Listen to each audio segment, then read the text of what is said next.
हाय गाईजचा आजचा ब्लॉग चालू केलेला आहे आणि आता आले गाडीजवळ आल्यावर बघते तर काय दादूंच्या रेतीच्या गोण्या आल्या तर घराचा प्लास्टर करण्यासाठी. मी बघते तर काय भाईने गाडी धुतली सकाळ सकाळ चाललाय वाटतं व्हिडिओ काढायला. आणि घरी आल्यावर बघते तर भाई झोपलाय बिबट्या भाई.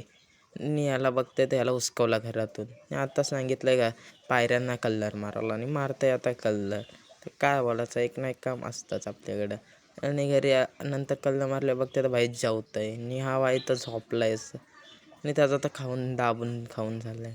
आणि आल्यावर बघते तर घेतल्यातला कडप्पा लावायला आणि हो भाई बघा कसला आडवा पडलाय. काम करताय तिथं आणि आडवा पडलाय. निघायचे आले आता संध्याकाळी आणि ड्रायव्हर काका पण टेम्पो घेऊन आलेले आहेत. आणि बघते काय काका बोलतात काय येड चाललं झालं त्यांचं आणि यांचं येड चाललं काही रोजचंच असतात. आणि भाई बघ काय करतात काय नाही. आणि भाई बघा आपली बाईक घेऊन आलेला आहे. बोलतात काय डेंजर बाईक. तर ते माझीच बाईक भारी. इच ब्लॉग आवडला असेल लाईक करा, शेअर करा, सबस्क्राईब करा.